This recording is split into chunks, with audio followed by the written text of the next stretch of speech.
2장 3절에서 6절 말씀을 우리 짧으니까 함께 합독하도록 하겠습니다.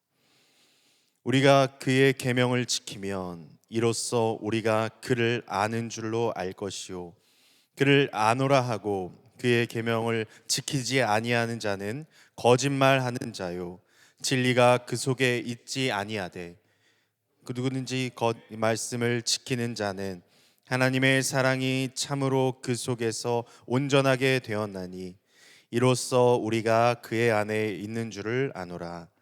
그의 안에 산다고 하는 자는 그가 행하시는 대로 자기도 행할지니라. 아멘. 살아계신 하나님의 말씀입니다.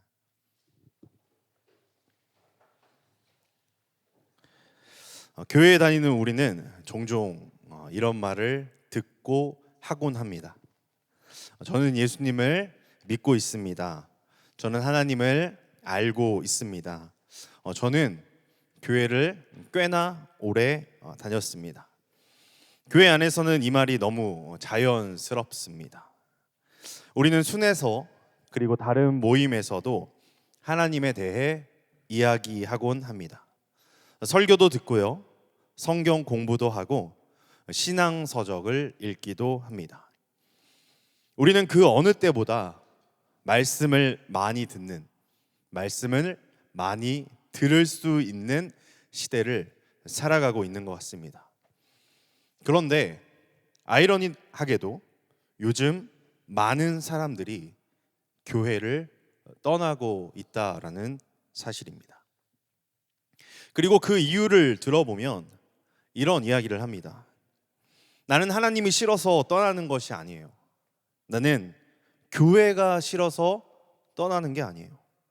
나는 하나님을 믿는다고 말하는 사람들 때문에 상처를 받았어요.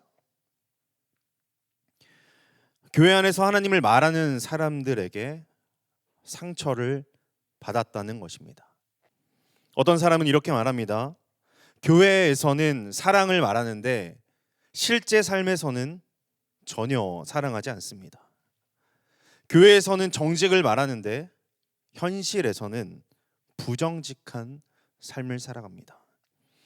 교회에서는 하나님을 믿는다고 말하지만 결정의 순간에는 세상 사람과 전혀 다르지, 아니 더한 사람도 봅니다. 간디가 한 인터뷰에서 이런 말을 했다고 합니다. 나는 당신들의 그리스도를 좋아합니다. 그러나 당신들의 그리스도인들은 좋아하지 않습니다. 당신들의 그리스도인들은 당신들의 그리스도와 너무나 다르기 때문입니다. 어떠십니까? 우리 주변에서도 적지 않은 사람들이 이렇게 이야기합니다. 그게 하나님을 믿는 삶이라면 나는 그런 신앙을 갖고 싶지 않네요. 2026년 2월 27일 한 기독교 기관에서 사회적 신뢰도 여론조사를 발표했습니다. 귀하는 한국 교회를 얼마나 신뢰하십니까? 신뢰한다는 응답은요 19.7% 나왔고요, 신뢰하지 않는다가 75.4%가 나왔습니다. 신뢰한다가 75.4가 아니라 신뢰하지 않는다가 75.4%가 나왔습니다. 여러분, 이것은 참 아픈 이야기죠. 교회에 다니고 교회로 살아가는 우리에게는 참 아픈 이야기입니다. 하지만 우리가 정직하게 바라봐야 할 세상이 우리를 바라보는 현실입니다. 세상 사람들은 우리의 말을 먼저 듣는 것이 아닙니다. 우리의 삶을 먼저 바라봅니다. 그리고 그 삶을 통해 우리가 믿는 하나님을 이해하게 된다라는 사실입니다. 그런데 사실 이 문제는요, 오늘날에만 있는 문제가 아니었습니다. 초대교회에서도요, 똑같은 문제가 있었습니다. 요한일서는 바로 그 문제 때문에 기록한 편지입니다. 당시 교회 안에는 하나님을 안다고 말하는 사람들이 있었습니다. 그들은 자신들이 더 영적인 사람이라고 주장까지 했습니다.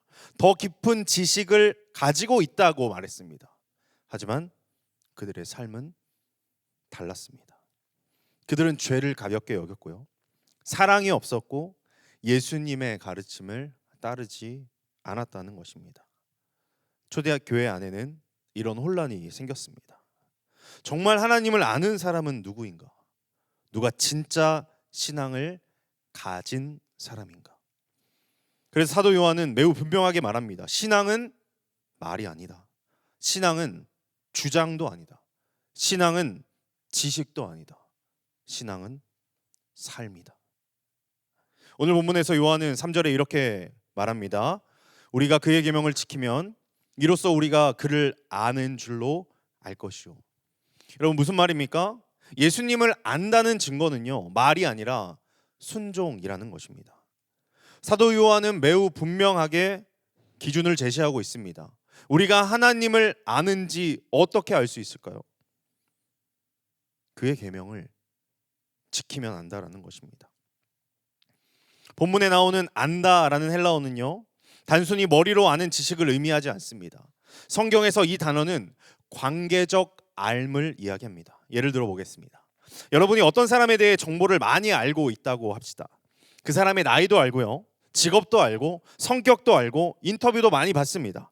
그렇다면 우리는 그 사람을 안다고 말할 수 있을까요? 아닙니다.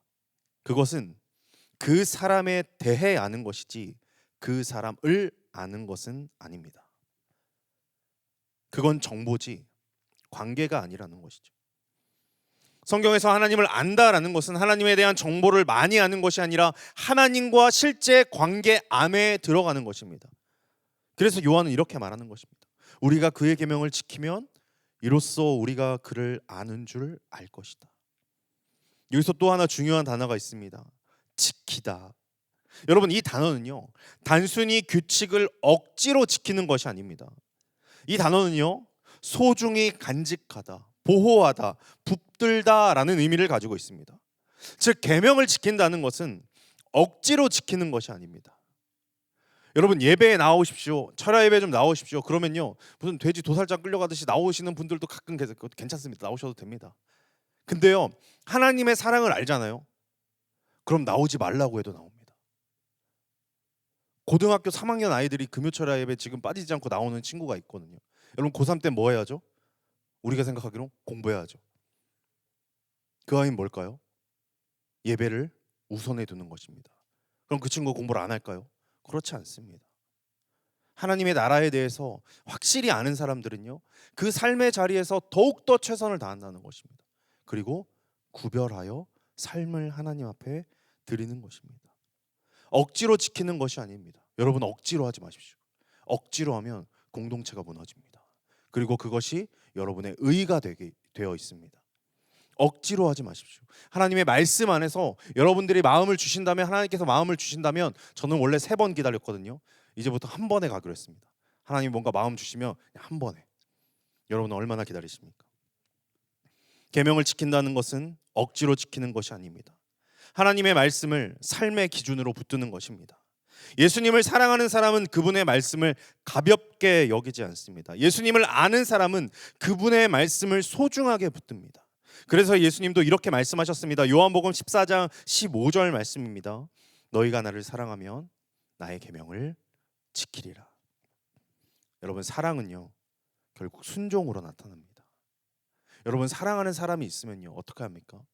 제가 예전에 연애할 때, 지금 같이 사는 분이랑 연애할 때 고속터미널에서, 제가 이제 시골 생긴 건 이래도 시골 사람이거든요. 시골 이제 가끔 데려다 줍니다. 가끔 한 20번 중에 한 번에 데려다 줍니다.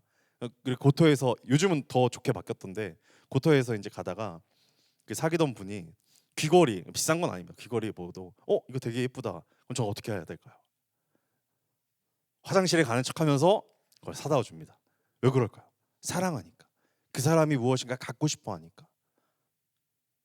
여러분 신앙의 증거는 무엇일까요? 여러분이 눈물일까요? 여러분의 뜨거운 감정일까요? 수련회 때 느꼈던 감동입니까? 그것은 신앙의 일부일 수는 있습니다. 하지만 성경은 무엇이라고 말합니까? 신앙의 증거는 여러분들이 정말 그분을 사랑한다면 그분의 말씀에 대해 순종하는 것입니다. 말씀이 내 삶의 기준이 되는 것입니다. 내가 결정할 때 말씀을 기준으로 여러분께서 선택하는 것입니다. 다른 누군가가 나를 공격할 때 우리는 어떻게 하고 싶습니까? 여러분 회사 생활하다가 상사가 계속 뭐라고 해요. 그럼 속으로 이제 영화를 그리죠. 막 넘어지고 막 자빠지고 막 어떻게 했으면 좋겠다. 누군가가 나를 공격할 때 우리는 자연스럽게 복수하고 싶습니다. 그런데 하나님의 말씀 마태복음 5장 44절에서 뭐라고 하니까 용서하라. 용서하라. 그때 우리는 무엇을 선택하는 것입니까? 용서를 선택하는 것입니다. 정직하게 살며 손해 볼 것 같을 때 우리 말씀합니다. 에베소서 4장 25절 말씀에 정직하라. 그때 우리는 무엇을 선택해야 합니까? 편한 길을 갈 것인가 말씀을 따르는 것일까? 이 선택의 순간에 우리는 말씀을 따르는 것, 그것이 바로 순종이라는 것입니다. 그래서 신앙은 감정이 아니라 기준의 문제입니다. 예수님을 진짜로 아는 사람은 말씀을 삶의 기준으로 삼습니다. 그리고 그 기준이 조금씩 우리의 삶을 바꾸기 시작합니다. 예수님을 안다는 증거는요, 말이 아니에요. 얼마 전에 담임 목사님이 설교하시다 그랬죠. 기독교인이 죽으면 엉덩이는 뜨고 입은 가라앉아가지고 물에 빠지면 뭐 합니까? 물고기랑 얘기한다고. 여러분 이게 얼마나 슬픈 이야기입니까? 저도 그랬어요. 저 예수님을 만나기 전에는 그 아파라고 하죠. 이제 줄여서 아파. 교회 다니면서 그냥 입만 말하는 거예요. 입만. 삶은 그렇지 않았던 거예요. 하지만 예수님을 알았을 때, 예수님을 만났을 때, 예수님이 내 삶의 주인으로 삼았을 때 우리의 삶이 조금씩 바뀌어지기 시작한다라는 것입니다. 그렇다면 반대로 말씀을 따르지 않는 삶은 무엇을 의미할까요? 4절입니다. 그를 아노라 하고 그의 계명을 지키지 아니하는 자는 거짓말하는 자로 진리가 그 속에 있지 아니하되. 여러분 요한은 여기서 굉장히 강한 표현을 사용합니다. 거짓말하는 자. 거짓말하는 자. 여러분 이 단어는 단순히 실수로 틀린 말을 한 사람을 말하는 것이 아닙니다. 진실을 말한다고 주장하지만 실제로는 거짓을 말하는 사람을 가리킬 때 이 단어를 쓰고 있습니다. 요한은 뭐라고 말하는 것입니까? 나는 하나님 안다. 나는 예수님을 믿는다. 나는 신앙이 있다. 그런데 그의 삶을 보면 말씀을 따라 살지 않는다라는 거죠. 그렇다면 요한은 말하는 것입니다. 그 사람은 거짓말하는 자다. 굉장히 직설적인 말입니다. 우리는 보통 이렇게 말하죠. 그래도 믿음은 있겠지. 그래도 마음은 하나님을 사랑할 거야. 하지만 요한은 단호하게 말합니다. 하나님을 안다고 말하면서 말씀을 따라 살지 않는다면 그는 지금 자신을 속이고 있다라는 것입니다. 이것이 바로 신앙이 있다. 이것이 바로 신앙이 있다고 생각하지만 실제로는 그렇지 않을 수 있는 상태입니다. 내가 믿고 있다고 착각하는 거죠. 여러분 교회 안에서는 이런 일이 얼마든지 일어날 수 있습니다. 처음에 말했던 것처럼 교회 안에서는 하나님을 말하기 쉽습니다. 기도하기 쉽습니다. 찬양하기 쉽습니다. 하지만 삶의 중요한 결정의 순간들이 오면 여러분 어떠십니까? 다른 기준들이 여러분에게 오지 않습니까? 직장을 선택할 때, 연애할 때, 돈을 사용할 때, 인생의 방향을 결정할 때 말씀이 아니라 여러분은 얼마나 많은 세상의 가치와 기준들을 가지고 선택하십니까? 입술은 하나님은 말하지만 삶의 기준은 세상인 적이 얼마나 많았습니까? 그래서 요한은 이렇게 말합니다. 진리가 그 속에 있지 않다고 말이죠. 여러분 여기서 진리는 단순한 정보를 말하는 것이 아닙니다. 예수님 자신을 의미합니다. 예수님은 말씀하셨죠. 나는 길이요 진리요 생명이다. 요한이 말하는 것은 이것입니다. 예수님을 정말 아는 사람이라면 그 삶 속에 진리가 드러난다라는 것이죠. 그 삶 속에 예수가 드러난다라는 것입니다. 사랑하는 여러분, 오늘 말씀은 우리에게 굉장히 불편한 말씀일 수 있습니다. 하지만 동시에 굉장히 중요한 말씀입니다. 왜냐하면 우리는 하나님을 모른 채 신앙생활을 할 수도 있기 때문입니다. 그래서 오늘 말씀은 우리에게 질문합니다. 나는 하나님을 안다고 말하는 사람인가? 아니면 하나님을 따라 살아가고 있는 사람인가? 나는 신앙을 설명할 수 있는 사람인가? 아니면 신앙이 삶으로 드러나는 사람인가? 신앙은 말이 아닙니다. 신앙은 정보가 아닙니다. 여러분 신앙은요 삶의 기준이 말씀이 되는 것입니다. 그래서 요한은 진짜 신앙의 기준을 분명하게 우리에게 이야기합니다. 오늘 보면 5절 말씀입니다. 누구든지 그의 말씀을 지키는 자는 하나님의 사랑이 참으로 그 속에서 온전하게 되었나니 이로써 우리가 그의 안에 있는 줄을 아노라. 참 신앙이 무엇인지 5절은 참 신앙이 무엇인지를 보여줍니다. 말씀을 지키는 삶 속에서 하나님의 사랑이 역사하고 우리의 삶의 방향이 바뀌기 시작한다라는 것입니다. 그리고 그 변화의 가장 분명한 모습이 무엇인지 오늘 마지막 6절에서 이렇게 이야기합니다. 우리 6절 말씀 함께 읽도록 하겠습니다. 시작. 그의 안에 산다고 하는 자는 그가 행하시는 대로. 여기서 매우 중요한 표현이었습니다. 그의 안에 살아간다. 그의 안에 살아간다. 이 표현은 요한이 매우 중요하게 사용하는 단어입니다. 헬라어로요, 이 단어의 의미는요, 거하다, 머물다, 계속해서 함께하다라는 단어입니다. 이 단어가 언제 또 쓰였냐면 요한복음 15장 5절, 우리가 너무나 잘 아는 구절에서 사용됐습니다. 나는 포도나무요 너희는 가지라. 그가 내 안에 내가 그 안에 거하면 많은 열매를 맺나니.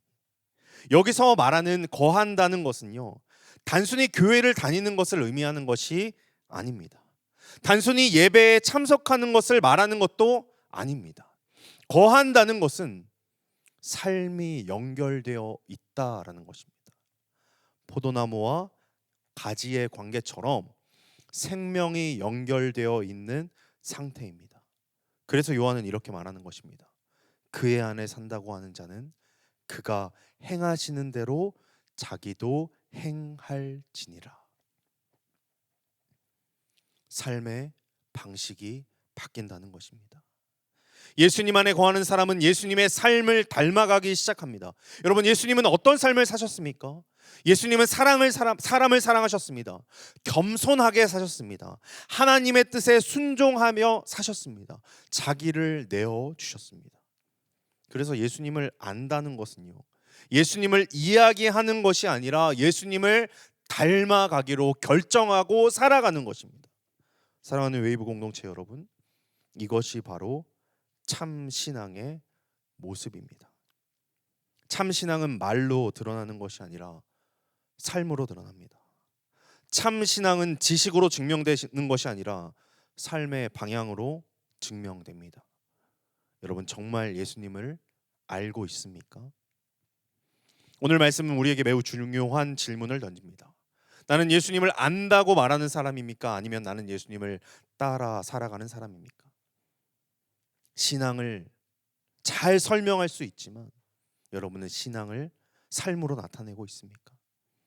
나는 하나님을 말하는 사람입니까? 아니면 하나님을 따라 살아가는 사람입니까? 세상은 우리의 설교를 듣지 않습니다. 세상은 저와 여러분의 삶을 봅니다. 그리고 그 삶을 통해 우리가 믿는 하나님이 어떤 분인지 판단합니다. 신앙은 감정이 아니고 지식도 아닙니다. 신앙은 우리 삶의 기준입니다. 예수님을 진짜로 아는 사람은 그분의 말씀을 기준으로 살아갑니다. 그리고 그 삶 속에서 참된 성도는 예수님을 조금씩 닮아가기 시작합니다. 설교 처음에 이런 이야기를 했습니다. 요즘 많은 사람들이 교회를 떠난다고. 그리고 그 이유를 들어보면 나는 하나님이 싫어서 떠나는 것이 아닙니다. 나는 교회가 싫어서 떠나는 것이 아닙니다. 나는 하나님을 믿는다고 말하는 사람 때문에 상처받았기 때문입니다. 교회 안에서 하나님을 말하는 사람들에게 상처를 받는 것입니다. 왜 그런 일이 일어납니까? 하나님을 믿는다고 말하지만 예배 시간에 거룩한 모습으로 예배를 드리지만 삶의 기준은 세상과 똑같기 때문입니다. 교회에서는 사랑을 말하지만 삶에서는 사랑을 말하지 않습니다. 교회에서는 정직을 말하지만 현실에서는 정직하지 않습니다. 교회에서는 하나님을 믿는다고 말하지만 결정의 순간에 하나님은 내 삶의 기준이 되지 않습니다. 그래서 세상 사람들은 우리의 말을 더 이상 믿지 않는 것입니다. 진짜 신앙은요, 예배 시간에만 드러나는 것이 아니라 여러분의 월요일에서 적나라하게 드러날 것입니다. 직장에서의 태도에서, 학교에서의 모습에서, 돈을 사용하는 방식에서, 혼자 있을 때의 모습에서, 그리고 주변 사람들이 여러분을 어떻게 바라보는지에 대해서. 그의 안에 산다고 하는 자는 그가 행하시는 대로 자기도 행할지니라. 예수님을 안다라는 것은 예수님처럼 살아가기를 부단히 노력하는 것입니다. 우리가 그것을 결정했을 때 우리 안에 계신 성령님께서 그 일을 하게 하실 것입니다. 여러분, 혹시 오늘 말씀을 들으면서 나는 부족한데, 나는 아직 많이 멀었는데, 이런 생각이 들었을 수도 있습니다. 괜찮습니다. 중요한 것은요, 완벽함이 아닙니다. 중요한 것은 내 삶의 방향입니다. 지금 내가 어디에 서 있는가 보다 지금 내가 어디를 향해 가고 있는가가 더 중요합니다. 예수님을 진짜로 아는 사람은요, 넘어지지 않는 사람이 아니라 넘어져도 다시 말씀으로 돌아오는 사람입니다. 흔들리지 않는 사람이 아니라 흔들려도 다시 예수님을 붙드는 사람입니다. 그래서 오늘 이 말씀은 우리를 정죄하려는 말씀이 아니라 우리를 진짜 신앙으로 초대하는 말씀입니다. 예수님을 안다고 말하는 것에 멈추지 마십시오. 이제 예수님을 따라 살아가는 삶으로 나아가십시오. 조금씩이라도 하나님의 말씀을 기준으로 선택하십시오. 조금씩이라도 예수님을 닮아가기로 결정하십시오. 그 길을 걸어가는 사람, 그 사람이 진짜 신앙을 가진 사람입니다. 사랑하는 웨이브 청년 여러분, 위험한 착각에서 깨어나십시오. 그리고 진짜 예수의 길을 걸어가십시오. 예수님을 아는 사람은 말이 아니라 삶으로 증명할 것입니다. 우리 이 시간 주신 말씀 기억하며 함께 기도하며 나아가시겠습니다. 사랑의 하나님 아버지,